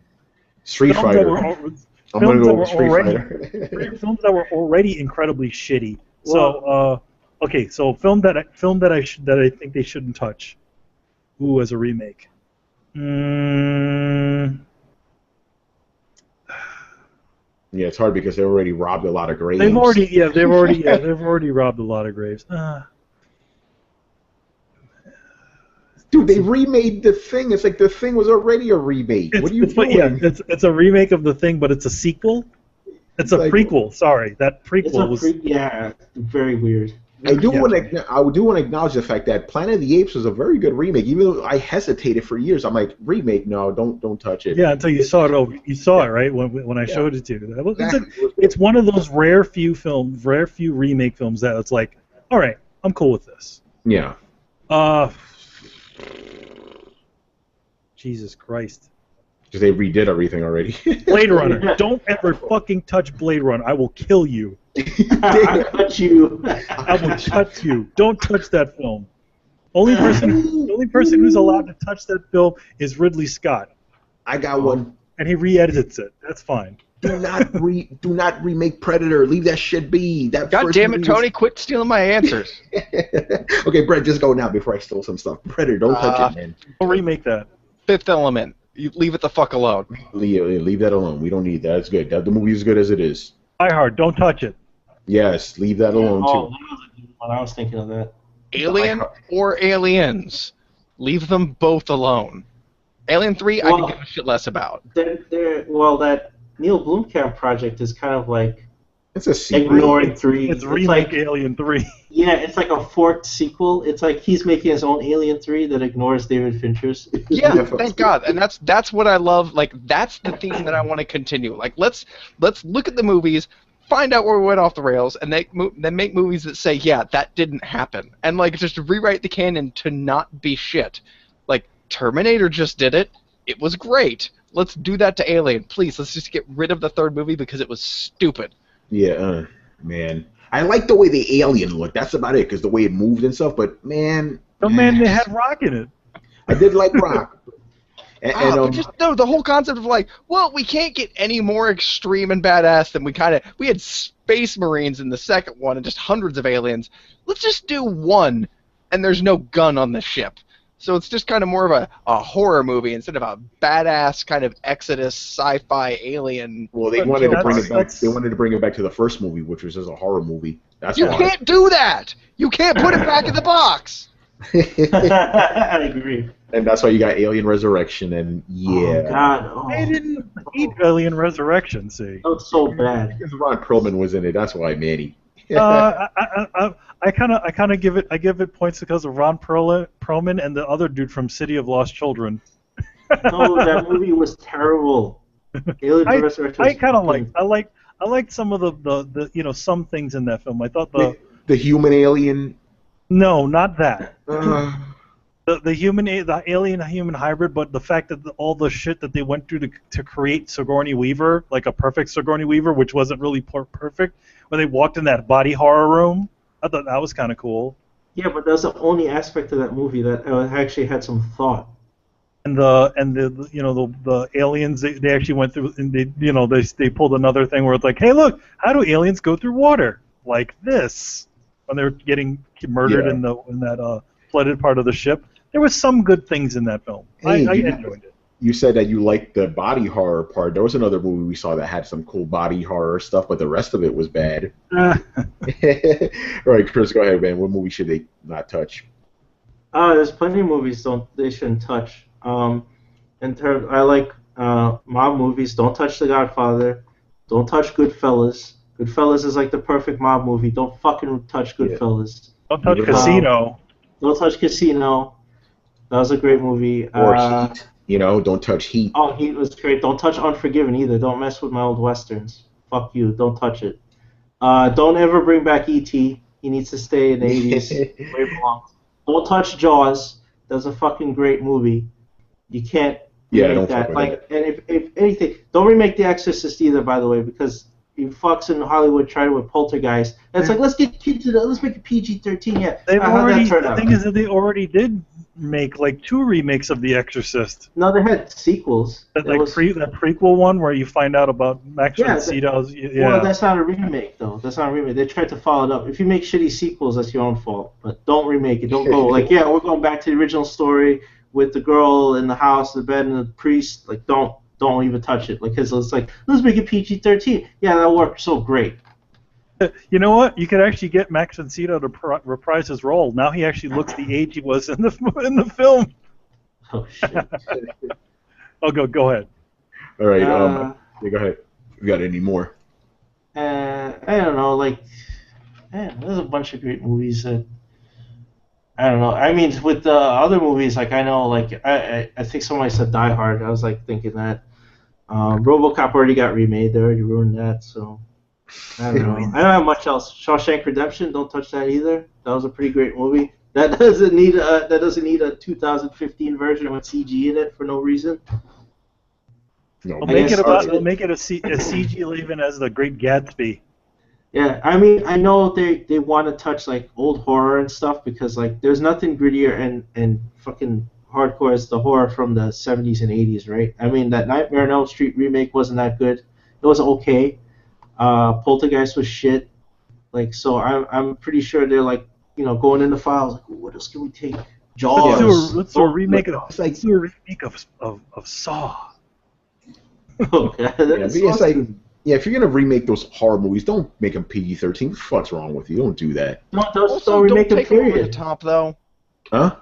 Like, also, please don't take them over the top. Like this idea that any new horror movie out here needs to be a fucking torture film, like, it's pissing me off a little bit. Like Evil Dead was not nearly the same Evil Dead that it was. Yeah, I didn't care for that remake of Evil Dead. I was gonna say that would have been on my list too if Don't Touch It, but they touched it already. Go on to Well, the I mean, here's the only thing. At least it was touched by a lot of the original guys that did it. So if Yeah, anybody can touch it, it's them. But Well, I'm looking forward to the Star series. the I'll Star tell you, series looks cool. The Ash vs. Evil Dead. Yeah, I'm looking forward to that. All right, let's move on to the last two questions here. Michael, aka Mike Madden, I dreamed that Rihanna was a Bond girl. Do you all think she would work? Who? Rihanna is this singer chick, whatever. I don't know who that is. I'm sorry. She's the one that got beat up by her boyfriend, and I just remember because Brett made that comment that was so funny about. I'm not gonna repeat it now, but it was pretty funny because Brett didn't know about her. I don't situation. know who Rihanna is. She's a skinny black chick singer. That's all you need to know about her. That's horrible. That's what she is, man. She's some black singer. Yeah, she's black and she's a singer. That's all you need to know about her. Sure, why not? Anybody could be a Bond girl. You don't need to have like acting prowess to be a Bond girl. I mean, look at Denise Richards. Like, yeah, she's a nuclear scientist. Sure, Well, that's a bad example. That she was one of the worst Bond girls, man. Yeah. So if she could be a Bond girl, Rihanna could be a Bond girl too. Dude, Just saying. The only qualifications for being a Bond girl is to catch one-liners and Bond loads. Like, that's really it. That's it. So yeah, any hot woman could be a Bond girl. So sure, why not? All right. Yeah, the last question from, and I hope I got your name right. Keon Mitchell. He actually told me how to pronounce it. Pretty long question here. Do you think? But it's a very good question. Do you think a person who is brand loyal and would never pick up the opposing console because of this reason can truly call themselves a gamer when there are so many different experiences to be a part of between the platforms? As a side note, I'm a huge fan of Xbox, but I'm a bigger fan of gaming. And me personally, I don't get upset when you guys talk about Xbox because you guys also point out the flaws of the other consoles as well. Keep up the great work. Thank you for pointing that out. And Thank you. Yeah, we do. If a console fucks up, we will call them out on it. We do it consistently. Every time, please, can you tell us when we didn't say something bad about PlayStation? We do it all the fucking time, man. Like Brett, the big VR guy, saying Morpheus is going to be shit. I think it's going to be shit too. We always talk bad about PlayStation when it's warranted. Same thing with Xbox, same thing with PC, whatever. Some may get it more than others because some may fuck up more than others. But we always try to, just be honest with our, with our shit talking, I guess. But to answer this question, yes, you can be a real gamer if you only own one console. Being a gamer means you play fucking games. It's as simple he's as saying that. if you're the kind of person who refuses, like let's say you won $1 million, right? Oh, You win the okay. lottery tomorrow.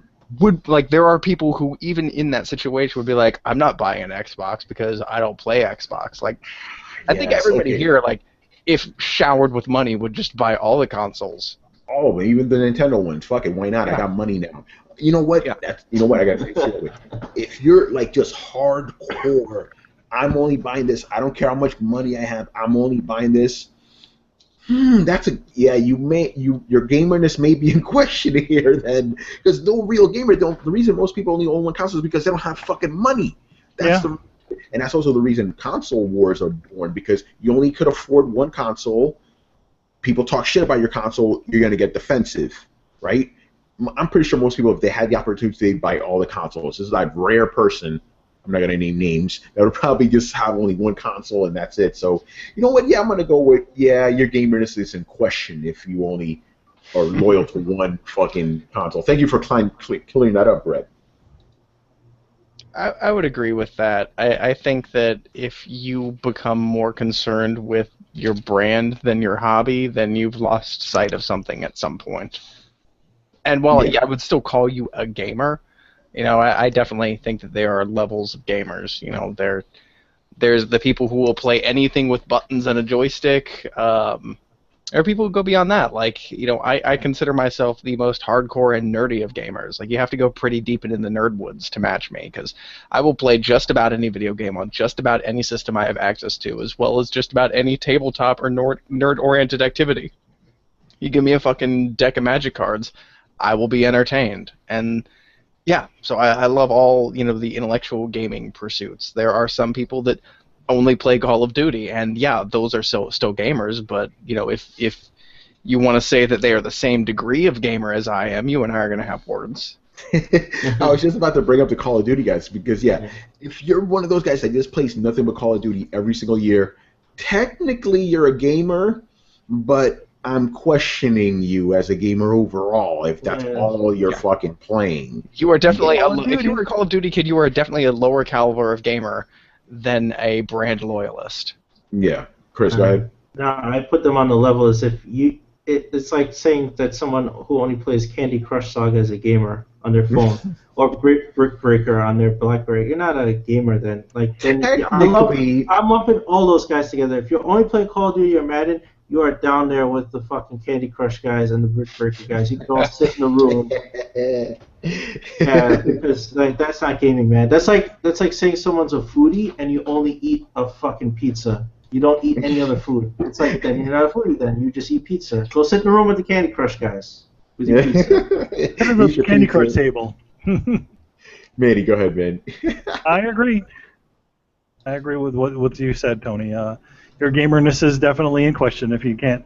If you have $1 million and you can afford all the consoles, if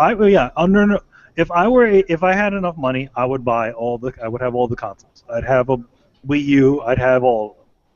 So, but dude, if I had that kind of money, I'd have different consoles in different rooms, man. If he had that kind of money, he'd buy an Oculus. Yeah, why not? I got money now. Let's go. Yeah, I would try. Yeah, I think being a well-rounded gamer means you're willing to try anything. And if money was no object, then yeah, it's like I'll put a CDI in my room and try that shit out and see what all the fuss is about. Is it really this shitty? Yeah, get a 3DO, get a Neo Geo, get everything. I'd be all over the place. Hey, I found a TurboGrafx 16. Sure, I'll play that too. Hey guys, I bought an Ouya. Turns out it does suck as much as everybody says it does. It's like, no, don't worry, I'm balling. So I got money. Ouya too. How many consoles you need? I got you.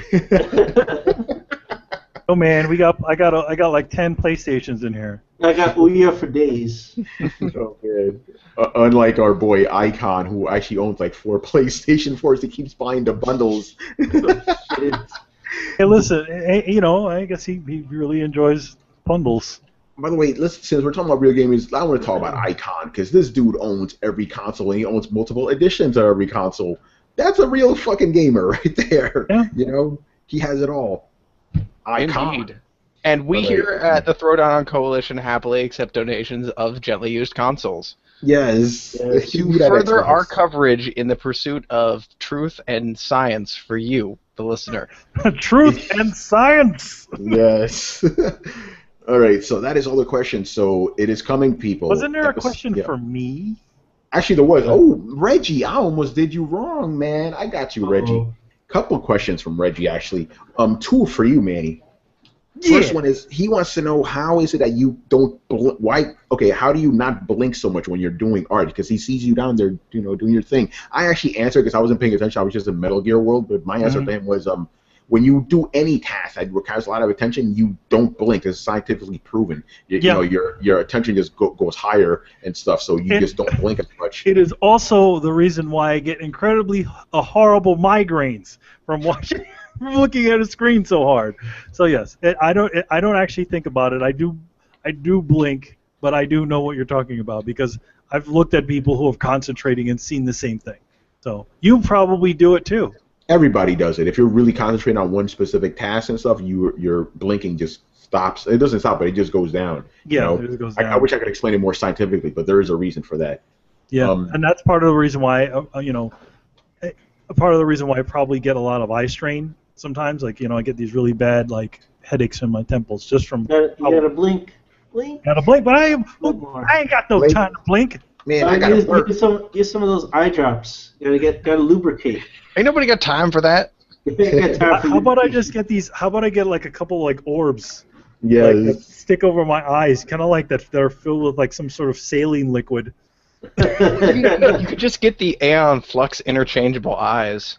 Yes. You just pop out your eyes. They're smoking and put it in your new one. Yeah, and I just go. Yeah, man, if you're sitting there, you hear a pop, a fizzle, and one of his eyes starts smoking. It's like, damn it. It's like screwing out a light bulb. Yes. I love how we're all these complicated answers to just blinking. Yes. Just blink. Yo, man, I got no time to blink. All right. The next question is for you again, Manny. What books do you read, and what inspires you to draw? Is there a pick that you are emotionally attached to, and why? That was a couple of questions in one, Reggie. I saw what you did. Okay, there. so the first one, there's a book that I read. There's a lot of books that I have that are inspirational to me. I mean, there's a book called Luchadors 5 that's really amazing.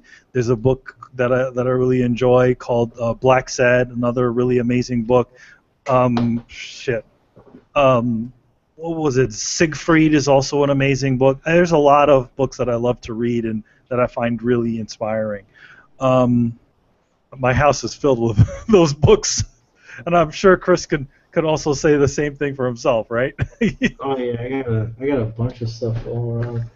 So, yeah. Like, as far as what was the other question? Hold on, because he asked like 50 of them in one question here.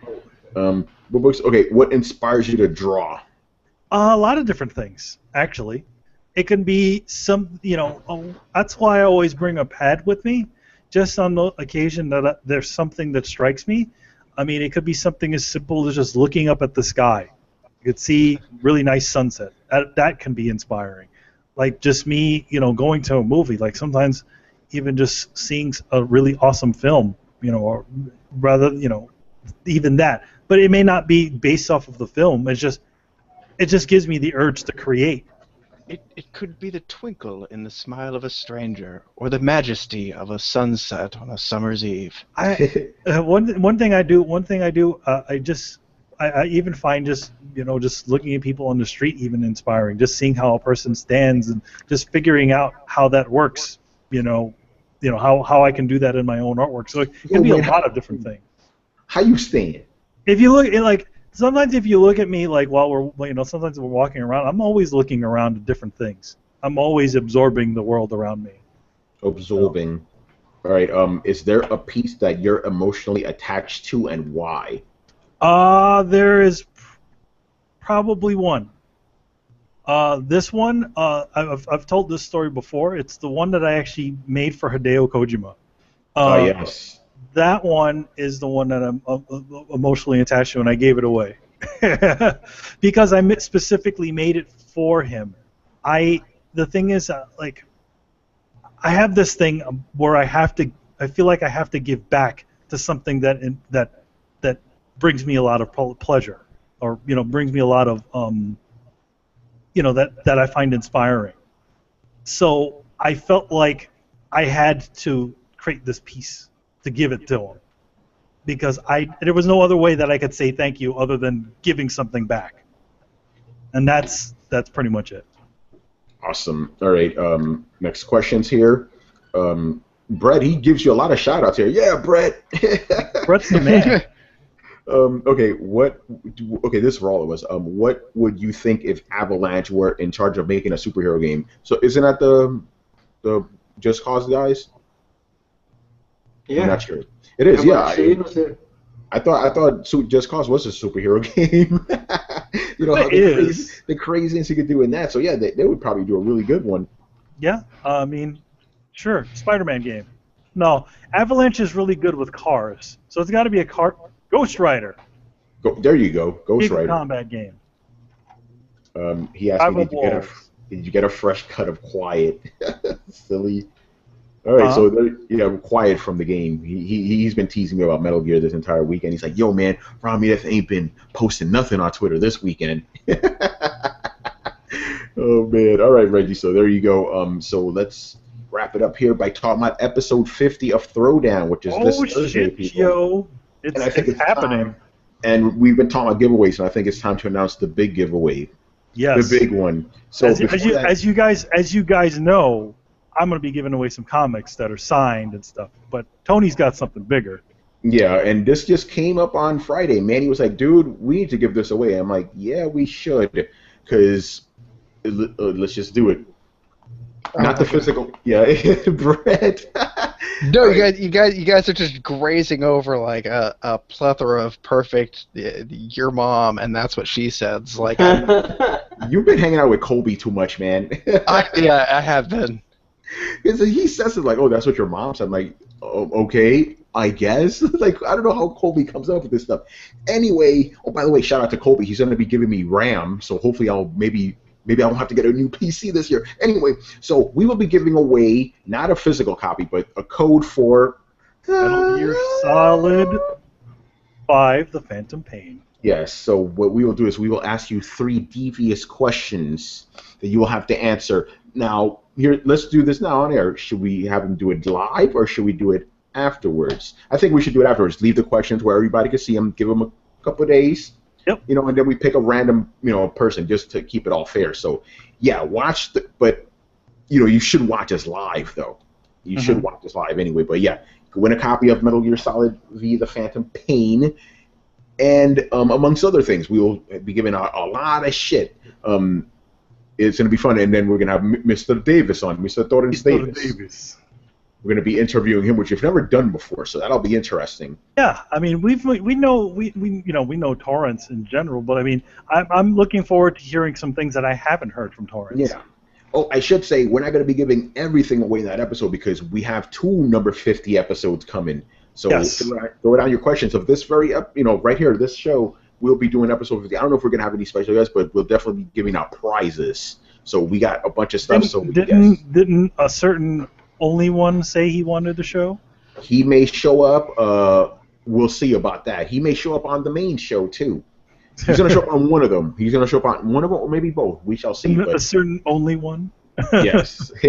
Yeah, we got big shows coming for you people. So yeah, make sure follow us and all that because it's going to be on. If you want that Metal Gears, we got you. Here's the thing, though. There's a catch. For the Metal Gear, you have to subscribe. Yes. Yeah. Subscribe to Throwdown. Throwdown our Throwdown Twitter and our Throwdown YouTube. That's the only thing. Yeah, that's the criteria. So make sure you're subscribed, so we know it's like, oh, okay, this guy qualified. Because come on, we gotta. Even though we're doing really well with subscriptions, so we want to keep that shit going. So yeah, that's the catch. I mean, it's not really a catch. It's simple. Just follow. That's it. It's just fucking follow us. Simple as that. All right. So I want to see people tweet in their best hiding in a box picture. That would be insane. Brett, man, you're giving me an idea. No, seriously, I want to see the most ingeniously hidden in an obvious place in a box. Like, you can't hide in a box in a pile of boxes. If you can get a picture of you in a box sneaking up on somebody on the driveway, awesome. Send us your best box picture. Oh, so should I be in addition to the questions too? Yeah, even if you can't answer the question, send us your best box picture. Ooh, so that's 2. Okay, you can either answer questions or you have the box pics. The box pics. We may look more favorably on those, but we'll make it fair, and so we'll have a nice drawing. But I like that. Imagine people sending us box pictures. It'd be so appropriate. It really would. All right, so yeah, make sure to for episode 50, it's gonna be crazy. Should we have a runner-up prize? Yeah, we definitely will. We have so much shit to give away, man. Yeah. I have I found an extra code for the Rainbow Six Siege beta. Oh, that's right. So there you go. You're going to be able to win that too. That would be, I guess, that'll be the runner-up prize then, because everybody. Okay. By the way, Rainbow Six Siege, I heard was the biggest thing they had at PAX this year, PAX Prime. So people are definitely hungry for that. So there you go. So Maximus Prime. yeah. So the main, the grand prize, main prize, whatever it is. Yeah, the first prize, Metal Gear, and then the other one is Rainbow Six Siege. We'll come up with all the questions and stuff. Big stuff. All right, so let's wrap this shit up. Thank you for watching and listening. Leave us your questions in the comments section right here on the Coalition or on Facebook, people. Yes. Make sure to follow the Coalition at thecoalition.com. Subscribe to Throwdown on SoundCloud, iTunes, and YouTube. Don't forget to follow us on Facebook and on Twitter at Throwdown Show. Links are available in the description down there. Once again, our show is Tony Polanco, and tonight I was joined by Emilio Lopez. My body is telling me yes. No sense. My body is ready. Yes. Oh man, I thought you were doing that. My body is telling me no. Oh man. All right, Chris Seeley. Wait, I do have to make a attraction. I got a little heated about that Armika thing, but I read the Kotaku article. I do have to apologize. He didn't say anything about the costume. The title did. So the title did. But it was fine. So I do apologize. I got angry and I was in the wrong. So I will apologize there. I usually oh god damn it. So I got a little rage on there, but the article is fine. Look at the comments and you'll see why I got really mad. Oh man. Comments. I don't know. Comments will make you mad on anything. Yeah, the comments this is sexist. This is ridiculous. Anyway, Brett Murdoch. White Shadow. Perfect. All right, guys. We'll see you later. Peace. Later. Later. Deuces.